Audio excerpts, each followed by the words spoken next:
നന്മകളും പടച്ച തമ്പുരാൻ സ്വീകരിക്കട്ടെ. ഒരുപക്ഷെ നമ്മൾ ഈ സദസ്സിൽ അള്ളാഹുവിന് കൊടുക്കുന്ന ഒരു ചെറിയ സംഖ്യയായിരിക്കാം നമ്മുടെ ജീവിതത്തിലെ വലിയൊരു നന്മയായി, നമ്മുടെ ഹിദായത്തിന്റെ കാരണമായി മാറുന്നത്. ഈ ഭാഗത്ത് ടോയ്ലറ്റ് സൗകര്യം ഇവിടെ താഴെ ഭാഗത്തുണ്ടെന്ന് പറഞ്ഞു ഉസ്താദ് കേട്ടോ. ആർക്കെങ്കിലും ബാത്റൂം ആവശ്യമുണ്ടെങ്കിൽ ഈ ഭാഗങ്ങളിലുണ്ട്, നമ്മുടെ ഈ താഴ്ഭാഗത്തുണ്ട് എന്ന് പറഞ്ഞു. അതിന്റെ നമ്മുടെ കൺവെൻഷൻ സെന്ററിന്റെ താഴെ കൺവെൻഷൻ സെന്ററിന്റെ താഴ്ഭാഗത്ത് ടോയ്ലറ്റ് സൗകര്യങ്ങളുണ്ട് എന്ന് അറിയിച്ചിട്ടുണ്ട്. മാഷാ അല്ലാഹ്. റസൂലുള്ളാഹി സ്വല്ലല്ലാഹു അലൈഹി വസല്ലം തങ്ങളുടെ മുമ്പിലേക്ക് വഫദു അബ്ദുൽ ഖൈസ് എന്ന് പറയുന്ന ഒരു നിവേദക സംഘം പുണ്യ ഹബീബിന്റെ മുമ്പിലേക്ക് വരുന്നു. അവരെ അറേബ്യയുടെ നോർത്ത് വെസ്റ്റിൽ നിന്നാണ്, അതായത് വടക്ക് പടിഞ്ഞാറ് ഭാഗം പ്രദേശങ്ങളിൽ നിന്നാണ് വരുന്നത്. വഫദ് അബ്ദുൽ ഖൈസ് എന്നാണ് വരുന്നത്, ഒരു സംഘം ആളുകൾ. അവര് റബീഅ, അറബികൾ മൊത്തത്തിൽ റബീഅക്കാരോ മുദറുകാരോ ആണ്. ഇവർ റബീഅക്കാരാണ്, വഫദ് അബ്ദുൽ ഖൈസ്.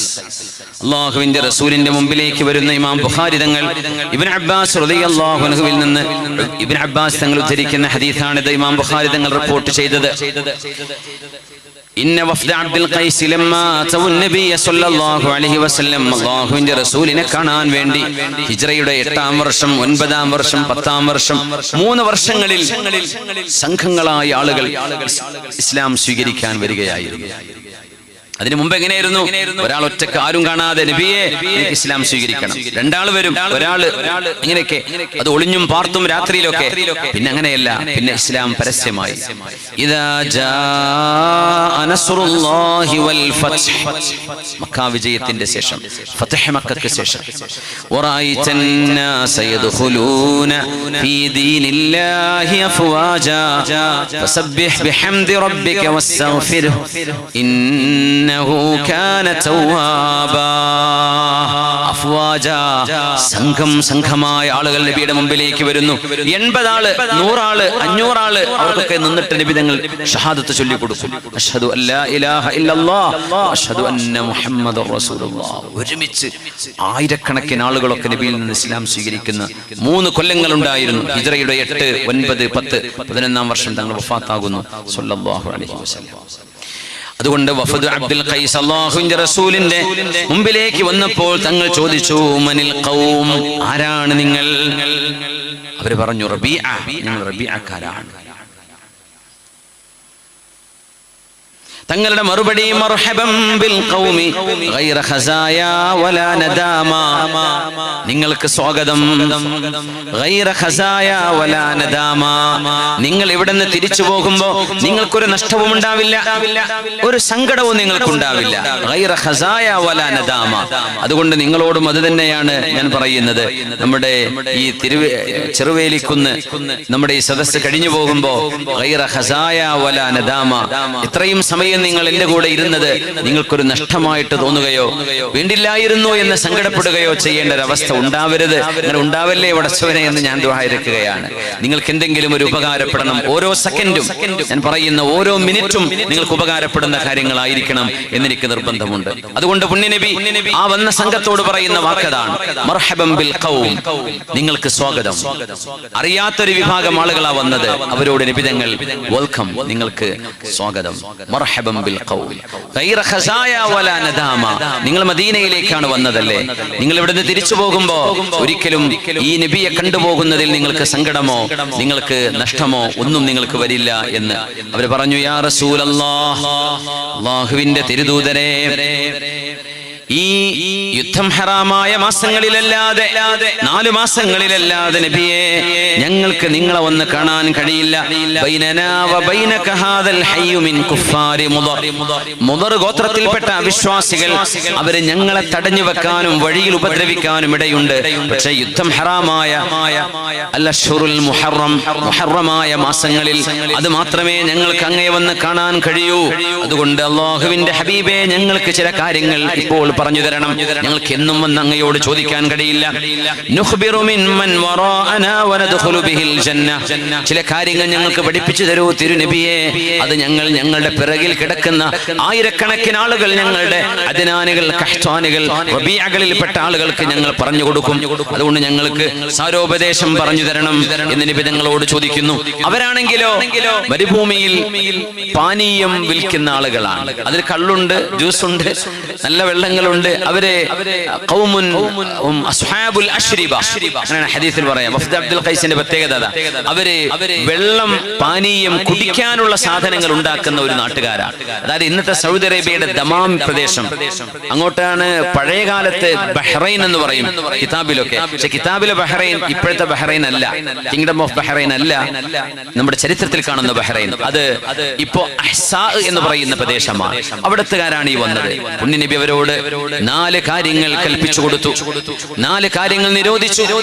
നമ്മൾ തുടങ്ങി വെച്ച ഹദീസ് എന്താണ് what is permissible is apparent, എന്താണ് അനുവദിക്കപ്പെട്ടത് എന്ന് വ്യക്തമാണ്, എന്തൊക്കെയാണ് നിരോധിക്കപ്പെട്ടത് എന്നതും വ്യക്തമാണ്. അൽ ഹലാലു ബയ്യിൻ വൽ ഹറാമു ബയ്യിൻ. മുസ്ലിമീങ്ങൾക്ക് അതറിയാം, ഏത് പറ്റും പറ്റൂല. അങ്ങനെയാണ് നമ്മളെ പറ്റി പലപ്പോഴും ആളുകൾ കളിയാക്കി പറയുന്ന ഒരു വാക്കതാ, 4 കാശുണ്ടാക്കാൻ പറ്റുന്ന ഏർപ്പാട് മൊത്തം മാപ്പിളർക്ക് ഹറാമാണ്. അങ്ങനെ പറയാം അല്ലെ. കള്ള് ബിസിനസ് പറ്റൂല, പെണ്ണ് ബിസിനസ് പറ്റൂല, പലിശ പറ്റൂല, കള്ളക്കടത്ത് പറ്റൂല, അത് പാടില്ല എന്നാണ്. അപ്പൊ പറയും നന്നായിട്ട് കാശുണ്ടാക്കാൻ പറ്റുന്ന ഏർപ്പാടൊക്കെ ഈ മാപ്പിളർക്ക് ഹറാമാണ്. പിന്നെ എവിടെ നിന്ന് അവർ കാശുണ്ടാക്കാൻ ചോദിക്കും. പക്ഷെ അല്ലാഹു സുബ്ഹാനഹു വ തആല അനുവദിച്ചത് എത്രയോ ഹലാലുകൾ ഉണ്ട് എന്ന് നമ്മൾ തിരിച്ചറിയണം. കള്ളു കുടിക്കരുതെന്നേ പറഞ്ഞിട്ടുള്ളൂ. അനുവദിക്കപ്പെട്ട പാനീയങ്ങൾ എത്രയാണ്? പുണ്യനബി 4 കാര്യം അവരോട് പറഞ്ഞു കൊടുത്തു, 4 എണ്ണം അവരോട് ചെയ്യരുതെന്ന് പറഞ്ഞു. ഇതിനെയാണ് നമ്മൾ ഇനി വിശദീകരിക്കാൻ പോകുന്നത്. എന്താണ് 4 കാര്യങ്ങൾ? അതദറൂന മൽ ഈമാനു ബില്ലാഹി വഹ്ദഹ. എന്താണ് അല്ലാഹുവിലുള്ള സർവേശ്വരനായ ഒരു പടച്ചതമ്പുരാൻ, പ്രപഞ്ചത്തിന്റെ ഒരു സൃഷ്ടാവ്, ഒരു രാജ്യത്തിന് ഒരു കിങ്, ഒരു പ്രസിഡന്റ്, 2 എണ്ണോ 3 എണ്ണോ ഇല്ല. പുണ്യനബി പഠിപ്പിച്ച ആദ്യത്തെ വിഷയം അതാണ്. ഒരു സൃഷ്ടാവ്. He is the most compassionate, he is the all powerful, he is the almighty.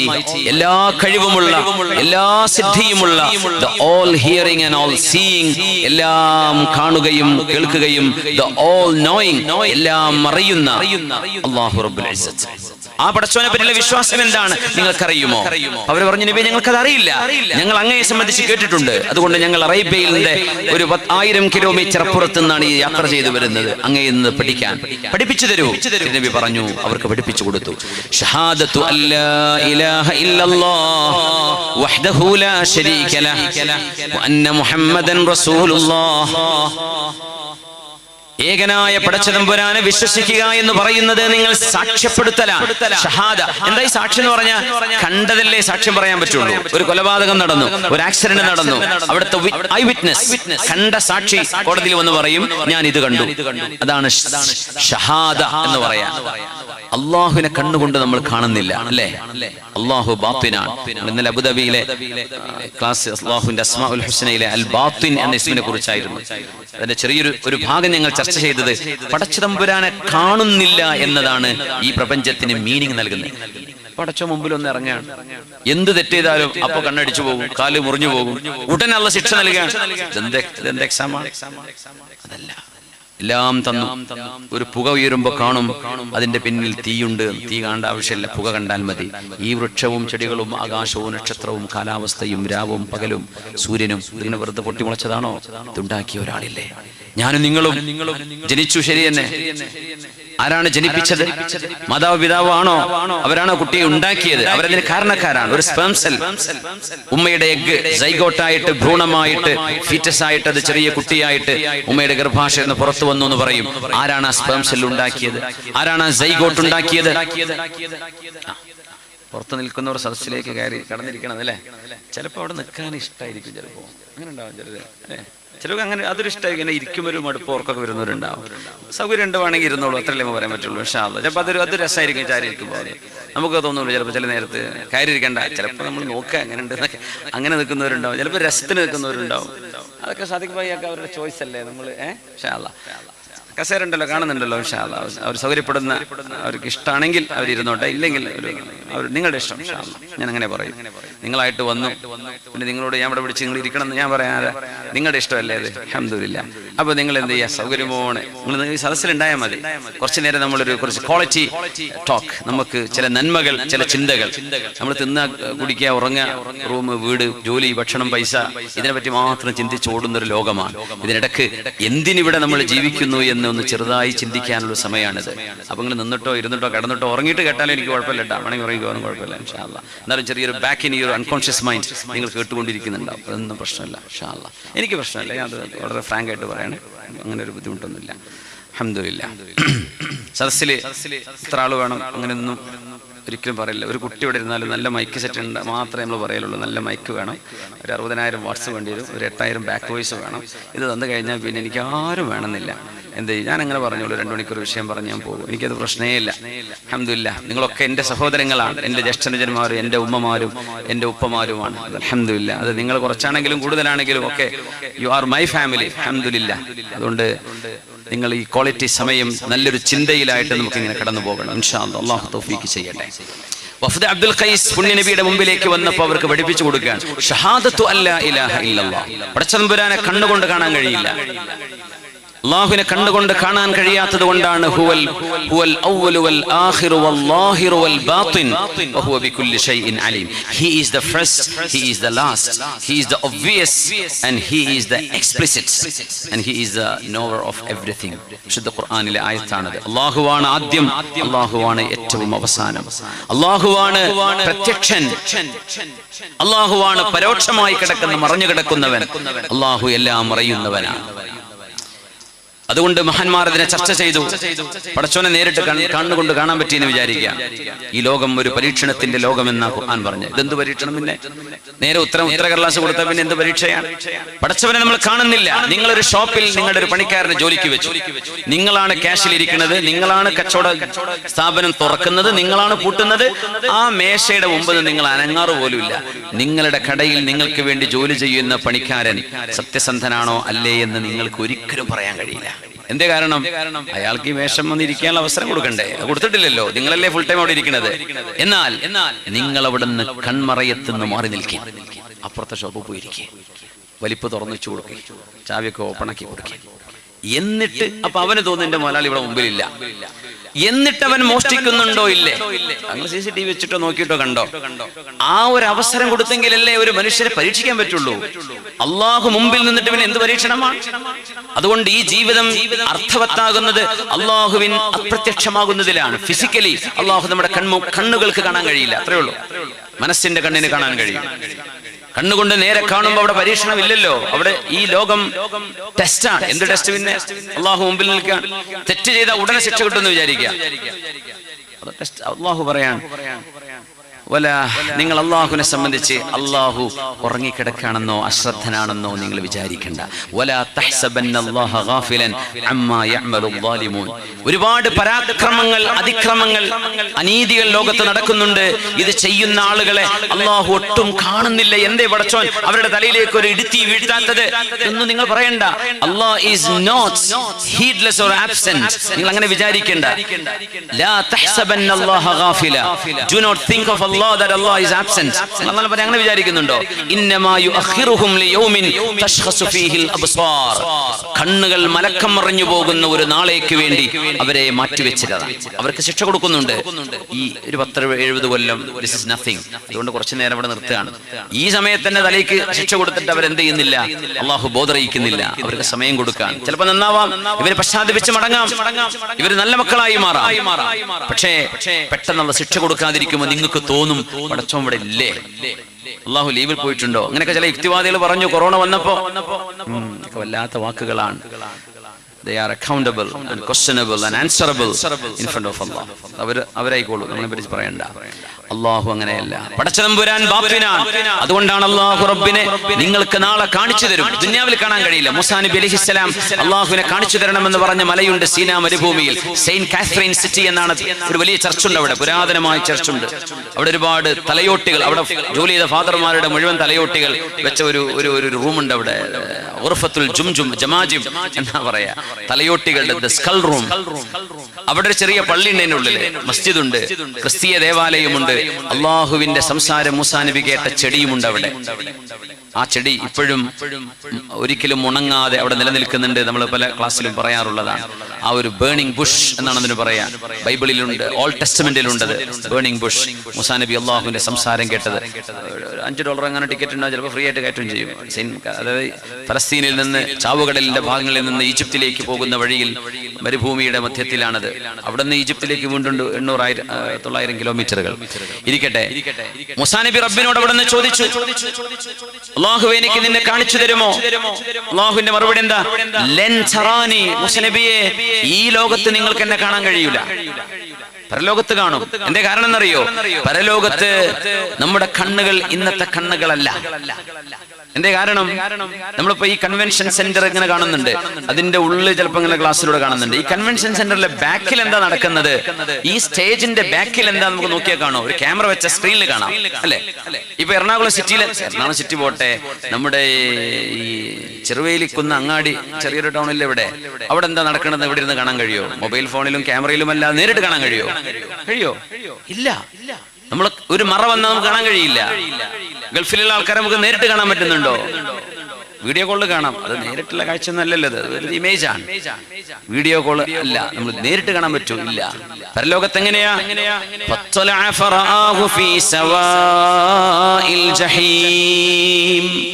സ്വർഗത്തിലിരിക്കുന്ന വിശ്വാസി, തന്റെ കൂടെ ജീവിച്ച ആളുകൾ അവര് പറഞ്ഞിട്ടോ നീയൊക്കെ പോക്കാൻ, എന്റെ കാര്യമൊക്കെ പോക്കാൻ എന്ന് ഇവനോട് പറഞ്ഞിരുന്ന ആളുകൾ നരകത്തിന്റെ മധ്യത്തിൽ കിടന്ന് വേവുന്നത് കാണുമ്പോ, എന്റെ കൂട്ടുകാരൊക്കെ എവിടെ എന്ന് നോക്കുമ്പോ, നരകത്തിന്റെ ആ മധ്യപ്രതലത്തിൽ തന്റെ കൂട്ടുകാരനെ അയാൾക്ക് ഇവിടെ നിന്ന് നോക്കിയാൽ കാണാൻ പറ്റുന്നു. എവിടുന്ന് കാണുന്നു? സ്വർഗത്തിൽ നിന്ന് നോക്കിയാൽ അങ്ങോട്ട് കാണുന്നു. എത്ര ദൂരമുണ്ട് സ്വർഗത്തിന് അങ്ങോട്ട്? പക്ഷെ അവിടെ അത് കാണാൻ കഴിയും. നമ്മുടെ ഇന്നത്തെ കണ്ണിന്റെ റെറ്റിനയല്ല നാളത്തേത്. പഴവർഗ്ഗങ്ങൾ എങ്ങനെയാണ് വിചാരിക്കുമ്പോഴേക്കും കൺമുമ്പിലേക്ക് വരുന്നു. ഫ്രൂട്ട്സ് ആർ ബ്രോട്ട് നിയർ, അതാണ് ദാനിയ. വിചാരിക്കുമ്പോഴേക്കും ഇതാ വരുന്നു, ആഗ്രഹിക്കുന്നത്. ഇതാണ് സ്വർഗത്തിന്റെ പ്രത്യേകത. അവിടെ നമ്മുടെ കണ്ണുകൾ വ്യത്യസ്തമാണ്. ആ കണ്ണുകൊണ്ട് നാളെ സ്വർഗത്തിനെ കാണാൻ കഴിയും. അള്ളാഹുവിനെ ഇവിടുന്ന് കാണിച്ചു തരൂല. അതുകൊണ്ടാണ് അള്ളാഹുവിനെ കണ്ണുകൊണ്ട് കാണാതെ നമ്മൾ ആരാധിക്കുന്നത്. അങ്ങനെയാണ് ഖുർആനിന്റെ ആദ്യത്തെ ചർച്ച അതാണ്. ആർക്കാണ് ഖുർആൻ ഗൈഡൻസ്? ഖുർആൻ തുറന്നു നോക്കിയാൽ സൂറത്തുൽ ബഖറ, സൂറത്തുൽ ഫാത്തിഹ പ്രാർത്ഥനയാ, 7 സൂക്തം. അത് കഴിഞ്ഞാൽ പിന്നെ അലിഫ് ലാം മീം, അലിഫ് ലാം മീം. അല്ലാഹു അഅലമു ബിമുറാദിഹി ബിഹി. അതിന്റെ അർത്ഥം എന്താണെന്ന് അല്ലാഹുവിനെ അറിയൂ, നമുക്ക് ആർക്കും അറിയില്ല. 3 അക്ഷരങ്ങൾ. ദാലികൽ കിതാബു ലാ റൈബ ഫീഹി ഹുദൽ ലിൽ മുത്തഖീൻ. This book, there is no doubt in it. ഈ കിതാബ്, ഇതിൽ സംശയം വേണ്ട. ഇങ്ങനത്തെ ഒരു ബുക്ക് ലോകത്തില്ല. ഇത് മുഴുവൻ സത്യമാണ്, സംശയം വേണ്ട. ഇതിലാരും സാധാരണ ബുക്ക് എഴുതുമ്പോൾ എന്താ പറയാ, എന്തെങ്കിലും തെറ്റ് കണ്ടുപിടിച്ചാൽ താഴെ കാണുന്ന അഡ്രസ്സിലോ ഇമെയിലിലോ അറിയിക്കാൻ താല്പര്യം. ഖുർആനിൽ മാത്രമേ ഇതില്ലാത്തതുള്ളൂ. തെറ്റില്ല, നിനക്കേ തെറ്റു പറ്റുള്ളൂ, ഇത് സത്യമാണ്. ലാ റൈബ ഫീ. അങ്ങനത്തെ ഒരു ഗന്ധമേ ലോകത്തുള്ളൂ. ഇതിൽ തെറ്റില്ല, ലാ റൈബ ഫീ. പക്ഷെ അത് മനസ്സിലാക്കണമെങ്കിൽ ആഴത്തിൽ പഠിക്കണമെന്ന് മാത്രം. എന്നിട്ട് പറഞ്ഞുണ്ട് ഹുദല്ലിൽ മുത്തഖീൻ. അല്ലാഹുവിനെ ഭയപ്പെടുന്ന ആളുകൾക്ക് ഈ ഖുർആൻ വഴി കാണിച്ചു തരും, എങ്ങനെയാണ് ജീവിക്കേണ്ടത്, ഇനി മരണം കഴിഞ്ഞാൽ എന്താണ് സംഭവിക്കുന്നത്, ഇതൊക്കെ പറഞ്ഞുതരും, വ്യക്തമാണ്. എന്നിട്ട് ആരായി മുത്തഖീങ്ങൾ? അല്ലദീന യുഅ്മിനൂന ബിൽ ഗൈബ്. നിങ്ങളുടെ പഞ്ചേന്ദ്രിയങ്ങളെ കൊണ്ട് കണ്ടെത്താൻ കഴിയാത്ത വിഷയങ്ങളെ, അദൃശ്യമായ കാര്യങ്ങളെ വിശ്വസിക്കുന്നവരാണ് മുഅ്മിനീങ്ങൾ. എന്നിട്ടാ നിസ്കാരവും സക്കാത്തൊക്കെ പറഞ്ഞത്. ആദ്യം പറഞ്ഞ ഈ വിശ്വാസമാണ്. ഇവിടെ ഇരിക്കുമ്പോഴേ നാളെ ഖബറുണ്ടെന്നും വിചാരണയുണ്ടെന്നും നന്മതിന്മകൾ തൂക്കി നോക്കുന്ന തുലാസുണ്ടെന്നും നമ്മുടെ നന്മയുടെയും തിന്മയുടെയും റെക്കോർഡുകൾ മനുഷ്യന്റെ കൈകളിൽ നല്ലവർക്ക് വലത് കൈയിലും ചീത്ത ആളുകൾക്ക് ഇടത് കൈകളിലും നൽകപ്പെടുന്ന ഗ്രന്ഥങ്ങളുണ്ടെന്നും നരകത്തിന്റെ മീതെ സ്ഥാപിക്കപ്പെട്ട പാലമുണ്ട്. അത് തലനാരിനേക്കാളും മുടിയേക്കാളും നേർത്തതും വാളിനേക്കാളും മൂർച്ചയുള്ളതാണ്. താഴെ നരകമാണ്. അത് കഴിഞ്ഞാണ് സ്വർഗത്തിലേക്ക് എത്തുന്നത്. നിങ്ങളൊക്കെ ആ പാലത്തിലൂടെ കടന്നു പോകേണ്ടവരാണെന്നും ഖുർആൻ പറയുന്ന വിഷയങ്ങളൊക്കെ അജ്ഞമാണ്. കണ്ണുകൾക്ക് നമ്മുടെ അറിവിനതീതമാണ്. എവിടുന്ന് കിട്ടി? ഒരു നേരം പോലും കളവ് പറയാത്ത, തമാശയിൽ പോലും കളവ് പറയാത്ത, ജീവിതത്തിന്റെ ഒരു കൊച്ചുനാൾ മുതൽ വഫാത്താകുന്ന നാൾ വരേക്കും ഒരു തിന്മ പോലും ജീവിതത്തിൽ വന്നിട്ടില്ലാത്ത, ശത്രുക്കൾക്ക് പോലും പറയാൻ അവസരമില്ലാത്ത പുണ്യനബി മുഹമ്മദ് മുസ്തഫ സ്വല്ലല്ലാഹു അലൈഹി വസല്ലം തങ്ങൾ എന്ന സത്യപ്രവാചകർ, അവർക്ക് മുമ്പ് വന്ന ഈസാ നബി, നൂഹ് നബി, മൂസാ നബി, ഇബ്രാഹിം നബി, സുലൈമാൻ നബി, ദാവൂദ് നബി, അയ്യൂബ് നബി, യൂനുസ് നബി അലൈഹിസ്സലാം, ഇവരെല്ലാം ലോകത്ത് പഠിപ്പിച്ച അതേ ആശയം. എന്നാൽ അന്ത്യപ്രവാചകൻ പഠിപ്പിച്ചു തന്ന ആ ഒരു അധ്യാപനത്തിൽ നിന്നുകൊണ്ടാണ് കണ്ണുകൊണ്ട് കാണപ്പെടാത്തവനായ അള്ളാഹുവിനെ നമ്മളിവിടെ ആരാധിച്ചത്. മദ്യപിക്കാൻ അവസരമുണ്ടാഞ്ഞിട്ടല്ല, കയ്യിൽ കാശില്ലാത്തതിന്റെ പേരിലല്ല, മയക്കുമരുന്ന് ലഭിക്കാത്തത് കൊണ്ടല്ല. പക്ഷേ എന്റെ വായയിലൂടെ ഇന്നതേ തിന്നാവൂ, ഇന്നതേ കുടിക്കാവൂ എന്ന് എന്റെ വിശുദ്ധ ഗ്രന്ഥം പറഞ്ഞതിന്റെ പേരിൽ എന്റെ കണ്ണുകൊണ്ട് എനിക്ക് കാണാൻ കഴിയാത്ത ദൃശ്യപ്രപഞ്ചത്തിന് അദൃശ്യനായ, അതിനപ്പുറം കിടക്കുന്ന അല്ലാഹു റബ്ബുൽ ഇസ്സത്തിനെ വിശ്വസിച്ചതിന്റെ പേരിലാണ് നമ്മൾ മദ്യപിക്കാത്തത്. വ്യഭിചാരം സാധ്യമാവാത്തത് കൊണ്ടല്ല, പക്ഷേ അല്ലാഹുവിനെ ഭയപ്പെട്ടതിന്റെ പേരിൽ. പലിശയിടപാടുകളോ ഹറാമായ ട്രാൻസാക്ഷൻസോ ചെയ്യാൻ അറിയാത്തത് കൊണ്ടല്ല, അറിവില്ലായ്മ കൊണ്ടല്ല, അല്ലാഹുവിനെ ഭയപ്പെട്ടതിന്റെ പേരിൽ. അങ്ങനെ മറഞ്ഞുകിടക്കുന്ന പടച്ചുതമ്പുരാനെ നിങ്ങൾ വിശ്വസിച്ചതിന്റെ പേരിൽ നാളെ നിങ്ങൾക്ക് നൽകാൻ പോകുന്ന ലോകം മരണമില്ലാത്ത ലോകമാണ്. ആ ലോകത്ത് അല്ലാഹു നിങ്ങൾക്ക് നൽകുന്ന ഏറ്റവും വലിയ സൽക്കാരം എന്താണെന്നറിയുമോ? എന്താ സ്വർഗത്തിലെ ഏറ്റവും വലിയ ആനന്ദം? എന്താ സ്വർഗത്തിലെ ഏറ്റവും വലിയ ആനന്ദം? എന്താണ് എന്താ സ്വർഗത്തിലെ ഏറ്റവും വലിയ ആനന്ദം? ആരെയും പറയും. അല്ലാഹുവിനെ കാണലാണ്. ആരാ പറഞ്ഞത്? ഒന്ന് കൈവക്കി. ലില്ലദീന അഹ്സനൂ, നന്മ ചെയ്തവർക്കുണ്ട് അൽ ഹുസ്ന, ഐ അൽ ജന്ന, സ്വർഗ്ഗമുണ്ട്. നന്മ ചെയ്തവർക്ക് സ്വർഗ്ഗമുണ്ട്. വസിയാദ, ഏറെയുമുണ്ട്. എന്താണ് ഏറെ എന്ന് പറഞ്ഞാൽ? ഈ പടച്ചതമ്പുരാനെ നിങ്ങൾക്ക് കാണാൻ കഴിയും. അള്ളാഹു മനുഷ്യനെ പോലെയല്ല. അള്ളാഹു കയ്യും കാലുണ്ടെന്ന് പറയാൻ പാടില്ല. അതാണ് ഇസ്ലാം. അള്ളാഹു ഫ്ലഷ് മക്കയിലേക്ക്, കഅബാലയത്തിലേക്ക് തിരിഞ്ഞ് അല്ലാഹു അക്ബർ, അള്ളാഹുവേ ഞങ്ങളുടെ രക്ഷിതാവേ, ജീവിതം തന്നവനെ, ഇനി മരണം നൽകുന്നവനെ, ഞങ്ങൾക്ക് ശ്വസിക്കാനും കഴിക്കാനും കുടിക്കാനും എല്ലാം സംവിധാനിച്ചു തന്നവനെ, മാതാപിതാക്കളെ തന്നവനെ, ഭൂമി തന്നവനെ, നാടു തന്നവനെ, കൃഷിയും ഭക്ഷണവും ചെടികളും നദിയും നഗരങ്ങളും ജലാശയങ്ങളും മഹാസമുദ്രങ്ങളും അനന്തമായ വിഹായസ്സും എല്ലാം നൽകിയ റബ്ബേ, ഇതാര് തന്നു? പിന്നെ ഒരാൾ അഡ്രസ് ചെയ്ത് വെക്കണ്ട, ഞാൻ ഉണ്ടാക്കിയതാ. ആരും അവകാശപ്പെടുന്നില്ല. യുക്തിവാദികൾ പോയി പറയാൻ അറിയില്ല. പഠിച്ചോനല്ല, വേറെ ആരാണ്? ഒരാളിത് ചെയ്യണ്ടേ? ആ സൃഷ്ടാവാണ്. സൃഷ്ടിപ്പ് നടത്തിയവനാണ് നിന്റെ രക്ഷിതാവ്. ആ രക്ഷിതാവിന്റെ നാമത്തിൽ വായിക്കുക. ഇതാണ് ഖുർആനിൽ ആദ്യം ഇറങ്ങിയ ആയത്ത്, അല്ലേ? ഇപ്പൊ 97-ാമത്തെ സൂറ 114 സൂറയിൽ 97-ാമത്തെ സൂറത്തുൽ അലഖ്. അല്ലാഹുവിനെ പറ്റിയാ പറയുന്നത്. സൃഷ്ടിപ്പ് നടത്തിയവനാണ് അല്ലാഹു. പുണ്യനബി പറഞ്ഞു, അഷ്ഹദു അല്ലാ ഇലാഹ ഇല്ലല്ലാഹ് വഹ്ദഹു ലാ ശരീക ലഹു വഅഷ്ഹദു അന്ന മുഹമ്മദർ റസൂലുള്ളാഹ്. അബ്ദുൽ ഖൈസ് എന്ന് പറയുന്ന നിവേദക സംഘം സൗദി അറേബ്യയുടെ അങ്ങ് വടക്ക് പടിഞ്ഞാറ് മൂലയിൽ നിന്ന്, അഹ്സായിൽ നിന്ന് നബിയെ കാണാൻ വേണ്ടി മദീനയിലേക്ക് വന്നതാണ്. തങ്ങൾ വഫാത്താകുന്നതിന്റെ 2 കൊല്ലങ്ങൾക്ക് മുമ്പ് അവർക്ക് പഠിപ്പിച്ചു കൊടുക്കുകയാണ്, പടച്ച തമ്പുരാൻ ഏകനാണെന്ന് നിങ്ങൾ സാക്ഷ്യം വഹിക്കണം. എന്താ സാക്ഷ്യം വഹിക്കുക പറഞ്ഞാൽ? നമ്മൾ അവിടെ നിന്നാ പോകുന്നത്. കണ്ണുകൊണ്ട് കണ്ടതിനെ സാക്ഷി പറയാന്ന് പറയാ. അള്ളാനെ നിങ്ങൾ കണ്ണുകൊണ്ട് കണ്ടില്ലെങ്കിലും മനസ്സുകൊണ്ട് കണ്ടതാണ്. അതുകൊണ്ട് നിങ്ങൾ മനസ്സുകൊണ്ട് സാക്ഷി പറയണം. അതുകൊണ്ട് ആരും നിർബന്ധിച്ച് മുസ്ലിമാക്കാൻ കഴിയില്ല. അങ്ങനെ സംഭവമില്ല. ഈ ലവ് ജിഹാദ് അത് വെറുതെ പറയുന്നതാ ചെയ്യാ, വെറുതെ പറയുന്നത്. എങ്ങനെ ഒരാൾ മുസ്ലിം ആവുക? ഖൽബ് കൊണ്ട് വിശ്വസിക്കാതെ ഒരാൾക്ക് മുസ്ലിം ആവാൻ കഴിയില്ല. ഖൽബ് ആർക്കെങ്കിലും അറ്റാക്ക് ചെയ്യാൻ പറ്റുമോ? ആർക്കെങ്കിലും ഹൈജാക്ക് ചെയ്യാൻ പറ്റുമോ ഒരാളുടെ ഹൃദയം? ഒരിക്കലും പറ്റൂല. വാൾമുനയിലോ തോക്ക് പിടിച്ചിട്ടോ പറയടാന്ന് പറഞ്ഞാൽ പറയും. പക്ഷെ അവൻ നാവല്ലേ പറയൂ, മനസ്സ് പറയോ? മനസ്സുകൊണ്ട് ഉറപ്പിച്ച് നാവ് കൊണ്ട് പറഞ്ഞാലേ മുസ്ലിം ആവുള്ളൂ, അല്ലേ? അതുകൊണ്ട് ഒരിക്കലും നിർബന്ധിത മതപരിവർത്തന സംഭവമില്ല. വെറുതെ പറയാൻ നിർബന്ധിച്ചിട്ട് ആരാ മനസ്സുകൊണ്ട് അംഗീകരിക്കുക? നാവ് കൊണ്ട് പറഞ്ഞു തരും. മനസ്സുകൊണ്ട് പറയോ? എത്ര നിർബന്ധിച്ചാലും അവനു ബോധ്യപ്പെടാതെ ആരെങ്കിലും ഇത് പറയോ? പറയൂല. മനസ്സുകൊണ്ട് ബോധ്യപ്പെട്ടില്ലെങ്കിൽ ഇവൻ എങ്ങനെയാ മുസ്ലിം ആവുക? അത് മിഥ്യയാണ്. വെറുതെ പറയാം. എന്തെങ്കിലുമൊക്കെ ചർച്ച വേണ്ടേ? കുഴപ്പമില്ല. ഇപ്പൊ നമ്മളെ മെത്തിട്ടുകാരനാണ് ഇപ്പൊ സുഖമുണ്ട്, അങ്ങനെ കാര്യം പറഞ്ഞോട്ടെ. ഓരോ ആൾക്കാരങ്ങ് പറയുന്നു പലതും. നല്ലതാണ്, അങ്ങനെ ചർച്ച നടക്കുന്നത് നല്ലതാണ്. ഇസ്ലാമിനെ പറ്റിയുള്ള ചർച്ച ചില ബുദ്ധിയുള്ള മനുഷ്യന്മാർക്കെങ്കിലും ഇത് തിരിയും. അപ്പൊ അവര് സത്യം പഠിക്കാൻ മുന്നോട്ട് വരും. എന്താ ഇങ്ങനെ കല്ലെറിയാൻ മാത്രമേ ഒരു മാവുള്ള മൂച്ചയ്ക്ക് ഏറി വരുള്ളൂ. ഒരിക്കലും കായ്ക്കാത്ത മൂച്ചയിലേക്ക് എന്ത് ചെയ്യില്ല, ആരും എറിയില്ല. അപ്പൊ അതും എന്തോ മാങ്ങുണ്ട് എന്നതിന്റെ അർത്ഥമാണത്. അപ്പൊ അത് പഴുത്തുക്കണോ ഇല്ലേ എന്ന ഒറ്റ വിഷയമുള്ളൂ. പിന്നെ കഴിക്കാൻ ആയിക്കണോ ഇല്ലേ എന്ന് എറിഞ്ഞു നോക്കി കടിച്ചു നോക്കട്ടെ. ഏർ വന്നോട്ടെ, അതിന് കുഴപ്പമില്ല. നിർബന്ധമായ ഒരു സംഭവം ഇല്ല, ഒരിക്കലും നടക്കൂല. അത് ഖൽബ് കൊണ്ട് അതുകൊണ്ട് അഷ്ഹദു, ഞാൻ സാക്ഷ്യം വഹിക്കുന്നു എന്ന് പറഞ്ഞാലേ മുസ്ലിം ആവുള്ളൂ. എന്താ സാക്ഷ്യം വഹിക്കുക എന്ന് പറഞ്ഞാൽ കണ്ടതിന് തുല്യമായി നമ്മൾ പറയണം. അതാ സാക്ഷ്യം വഹിക്കുക എന്ന് പറഞ്ഞാൽ. എന്നിട്ട് തങ്ങൾ പറഞ്ഞു 5 നേരം നിങ്ങൾ നിസ്കാരം നിലനിർത്തണം, നിർബന്ധമാണ്. അതിൽ ഇളവില്ല, ഡിസ്കൗണ്ട് ഇല്ല. 5 നേരം നിർബന്ധമാണ്. തണുപ്പാണെങ്കിലും ചൂടാണെങ്കിലും രോഗാവസ്ഥയിലാണെങ്കിലും അല്ലെങ്കിൽ ഇന്ന് ചെയ്യാൻ പറ്റില്ലേ ഇരുന്ന് ചെയ്യാം, ഇരിക്കാൻ പറ്റൂലേ കിടന്ന്, ഒതു കൊടുക്കാൻ പറ്റൂലേ തൈമം ചെയ്തു, എങ്ങനെയെങ്കിലും ചെയ്തു. വസിയാമി റമദാൻ, റമദാൻ നോമ്പെടുക്കണം എന്നും അല്ലാഹുവിന്റെ റസൂൽ പഠിപ്പിച്ചു കൊടുത്തു. ഒന്നും അറിയാത്ത ആളുകൾക്ക്. റജബായി, നാളെ മറ്റന്നാൾ റജബായി വരാൻ. റജബ് കഴിഞ്ഞാൽ ഷഅബാൻ, ഇതാ റമദാൻ വരാനായി.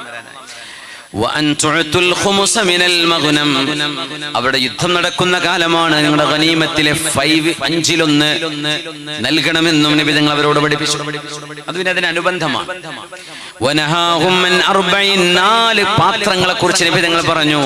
ആ പാത്രങ്ങളോ ആ പാത്രങ്ങളുടെ ഉൽപ്പന്നങ്ങളോ നിങ്ങൾ ഉപയോഗിക്കരുത് എന്നവരോട് നിരോധിച്ചു. അനിൽ ഹൻതമി വദ്ദുബായി വന്നഖീരി വൽമുസ്ഫിതി, ചില റിവായത്ത് വൽമുഖീർ പറഞ്ഞു. ഇതെല്ലാം നിങ്ങൾ പഠിച്ചു വെക്കണേ. നിങ്ങളുടെ പിന്നിലുള്ള വരാനുള്ള നിങ്ങളുടെ നാട്ടുകാർക്ക് നിങ്ങളത് പറഞ്ഞു കൊടുക്കണമേ. എന്താണ് ആ 4 പാത്രങ്ങൾ? നമുക്ക് വിശദീകരിക്കാം. ചെറിയ സസ്പെൻസ് ഒക്കെ വേണ്ടേ? അതോടെ നോട്ടെ കുറച്ച് കഴിഞ്ഞിട്ട് പറയാം. എന്താണ് ഈ 4 പാത്രങ്ങൾ? നമുക്ക് പാടില്ലാത്ത 4 പാത്രങ്ങൾ. അത് എന്തുകൊണ്ട് പാടില്ലാതെയായി അതും പറയാം. വഫദ് അബ്ദുൽ ഖൈസ് വരുന്നത് അഹ്സായിൽ നിന്നാണെന്ന് പറഞ്ഞു. അല്ലാഹുവിന്റെ റസൂൽ അവരെ സ്വീകരിച്ച വാക്കുകളിലൂടെ നമ്മൾ കടന്നു പോകാം. നമ്മുടെ വിഷയം തിരുസദസ്സിലെ ചില ചിന്തകൾ, ചില ചർച്ചകൾ എന്നതാണ്. മനിൽ ഖൗം, ആരാ വന്നത് എന്ന് ചോദിച്ചു. തിരുനബിയുടെ ഓരോ വാക്കും അല്ലാഹുവിന്റെ നിർദ്ദേശമാണ്. അല്ലാഹു തോന്നിപ്പിക്കുന്നത് നബി സംസാരിക്കും. മനിൽ ഖൗം, നിങ്ങൾ ആരാണ്? അറിയാത്തൊരു നമ്മുടെ വീട്ടിലേക്ക് അറിയാത്ത പരിചയമില്ലാത്ത ആളുകൾ വരുമ്പോഴേ നിങ്ങൾ ആരാണെന്ന് സ്നേഹത്തോടെ ചോദിക്കണം. കാണുന്നവർ മുഴുവൻ കള്ളന്മാരാന്നാ നമ്മൾ വിചാരിക്കുക. ആദ്യം കള്ളനാണോ എന്ന് വിചാരിച്ച ക്വസ്റ്റ്യൻ ചെയ്യുക. അങ്ങനെയൊന്നും ചെയ്യരുത്. ബഹുഭൂരിപക്ഷ ആളുകളും നല്ല മനുഷ്യന്മാരാ. കള്ളത്തരം ചെയ്യുന്ന വളരെ ചെറിയ മൈനോറിറ്റി ഉള്ളൂ. അങ്ങനെയുള്ളൂ. നമ്മളിപ്പോൾ ഈ മുസ്ലിം ഉമ്മത്തിൻ്റെ ഇന്നത്തെ അവസ്ഥ ഒക്കെ പറയും. നമ്മൾ ഈ ഫേസ്ബുക്കിലും സോഷ്യൽ മീഡിയയിലൊക്കെ ഇങ്ങനെ വെറുപ്പ് എഴുതി വിടുന്ന ആൾക്കാർ നമ്മൾ വിചാരിക്കുക എല്ലാവരും അങ്ങനെയാണ്. ഒരിക്കലുമല്ല. കോടാനുകോടിയുള്ള ഹൈന്ദവ സഹോദരങ്ങൾ, ലക്ഷക്കണക്കിന് വരുന്ന നമ്മുടെ ഹൈന്ദവ സഹോദരങ്ങൾ, ഭാരതത്തിന്റെ എല്ലാ സ്റ്റേറ്റുകളിലുമുള്ളവർ നല്ല മനുഷ്യരാണ്. ചെറിയ മൈനോറിറ്റി ഏത് പറയൂ, അതേ നമ്മൾ കേൾക്കുള്ളൂ, അതേ അറിയുള്ളൂ. അങ്ങനെയാണല്ലോ, അതിനല്ലേ മാർക്കറ്റ് ഉള്ളൂ. ഇപ്പൊ നല്ല കാര്യം, ഒരു വിവാദങ്ങളൊക്കെ വന്നാൽ വേഗം എല്ലാവരും മൊബൈലിൽ എത്തും അല്ലേ? എത്ര നല്ല കാര്യം പറഞ്ഞു പോകുന്നുണ്ടോ? ഇവിടെ ആരെങ്കിലും അറിയുന്നുണ്ടോ? ഇല്ല. മറ്റേത് വേഗം കിട്ടും. എന്ന പോലെ ഈ അനാവശ്യമായ ചർച്ചകൾ ഇങ്ങനെ സർക്കുലേറ്റ് ചെയ്യപ്പെടും. പക്ഷെ ഇത് ചെറിയൊരു ന്യൂനപക്ഷമാണ്. നമ്മൾ മനസ്സിലാക്കുന്നത് ചെറിയൊരു ന്യൂനപക്ഷമാണ്. കോടിക്കണക്കിന് മനുഷ്യന്മാരിലെ 1 billion, more than A billion ആൾക്കാരുടെ നാടാണ് ഇന്ത്യ. ഇതിൽ എത്ര ഫേസ്ബുക്ക് നിങ്ങൾ വായിക്കാൻ പറ്റും? എത്ര ആൾ നിങ്ങൾ വായിക്കും? എത്ര ആൾ എഴുതും? ഞാൻ പറയട്ടെ, ഒരു ദിവസം ഒരു 500 ആളെന്ന് കൂടി 2000 ആൾ എഴുതിയെന്ന് വിചാരിക്കുക. 1 ബില്യൺ ആളുകളിൽ ഈ 2000-3000 ആളുകൾ എഴുതിയ അതാണോ മൊത്തം ജനങ്ങൾ? അല്ലല്ലോ. അത് ചെറിയൊരു ന്യൂനപക്ഷമാണ്. നമ്മൾ ശരിക്കും മനസ്സിലാക്കണം. അവര് എഴുതുന്നതോ പറയുന്നതോ പ്രസംഗിക്കുന്നതോ കേട്ടിട്ട് ഇങ്ങനെ അന്തം വിട്ട് നിൽക്കണ്ട. നല്ല മനുഷ്യരും നന്മയെ സ്നേഹിക്കുന്ന ആളുകളും എല്ലാ കാലത്തുണ്ട്, എല്ലാ രാജ്യങ്ങളിലുമുണ്ട്. ഒരിക്കലും ഒരു നാട്ടുകാർ മൊത്തം മോശക്കാർ അങ്ങനെ പറയാൻ പാടില്ല, ഒരു പ്രദേശത്തുകാർ അങ്ങനെ അതും പറയാൻ പാടില്ല. അതൊക്കെ ഇൻഡിവിജ്വൽസ് ആണ്, വ്യക്തികളാണ്. പുണ്യനിബിതങ്ങൾ അവിടെ മുമ്പിലേക്ക് വന്ന ആളുകൾ ഒരുപക്ഷെ ഒരു നബിയെ കൊല്ലാൻ വന്നവരായിരിക്കാം. പക്ഷെ തങ്ങൾ ചോദ്യം എന്താ? മനിൽ ഖൗം, ക്യാൻ യു ഇൻട്രൊഡ്യൂസ് യുവർസെൽഫ്? നിങ്ങൾ ആരാണെന്ന് പറഞ്ഞു തരൂ, ആരാണ് നിങ്ങൾ? മനിൽ ഖൗം. അത് ഒരു നല്ല സ്വഭാവമാണ്. വന്ന ആളുകളോട് സംസാരിക്കണം, ആതിഥേയ. മൂസ നബി അലൈഹിസ്സലാമിനോട് അല്ലാഹു ചോദിച്ചു, വമാ തിൽക ബിയമീനിക യാ മൂസ, മൂസ നബിയെ നിങ്ങളുടെ കയ്യിൽ ഇരിക്കുന്ന ആ സാധനം എന്താണ് ചോദിച്ചില്ലേ? മൂസ നബി എന്ത് പറഞ്ഞു? ഹിയ അസ്വായ, ഇത് എൻ്റെ കയ്യിലുള്ള വടിയാണ്. തവക്കഉ അലൈഹാ, ഞാൻ അതിന്മേൽ ചാരി നിൽക്കും പടച്ചോനെ. വഹുശു ബിഹാ അലാ ഗനമി, ഞാൻ എൻ്റെ ആടുകൾക്ക് ഞാൻ ഇല ഇങ്ങനെ I will throw down leaves for my sheep, എൻ്റെ ആടുകൾക്ക് ഞാൻ ഇല ഇങ്ങനെ പൊഴിച്ചു കൊടുക്കും, അടിച്ചിട്ട് ഇങ്ങനെ മരത്തിൽ നിന്ന്. വലിയ ഫീഹാ മആരിബു ഉഖ്റാ, അവടി തുർക്കിയിലെ മ്യൂസിയത്തിൽ വെച്ചിട്ടുണ്ട്. മൂസാ നബിയുടെ വടിയാണെന്ന് പറഞ്ഞിട്ട് ടോപ്കാപ്പി പാലസ് മ്യൂസിയത്തിൽ ഉസ്മാനികളുടെ കാലത്ത് കൊണ്ടുവന്നതാണ്. അവിടെ ഉണ്ടത് ഒരു നല്ലൊരു മരത്തിന്റെ വടിയാണ്, ഒരു തലഭാഗനെ വളഞ്ഞിട്ട്. മാഷാ അല്ലാഹ്. എന്തിനെ ചോദിച്ചതെന്നറിയോ? അള്ളാഹ്ക്ക് അറിയില്ലേ കയ്യിലുള്ള വടിയാണെന്ന്? ഇത് മൂസാ നബി എന്ന് അള്ളാഹ്ക്ക് അറിയില്ലേ? ഈ വടി എന്തിനാ മൂസാ നബി ഉപയോഗിക്കുന്നു എന്ന് അള്ളാഹ്ക്ക് അറിയില്ലേ? അറിയും. പക്ഷെ ആ ചോദ്യം എന്തിനാണെന്നറിയോ? മുമ്പിലിരിക്കുന്ന ഒരാളെ ഒന്ന് ഐസ് ബ്രേക്കിംഗ് എന്നൊക്കെ പറയില്ലേ, ഒരാളെ പേടി തീർക്കാൻ വേണ്ടി, അതാ ഒരാശ്വസിപ്പിക്കാനാണ്.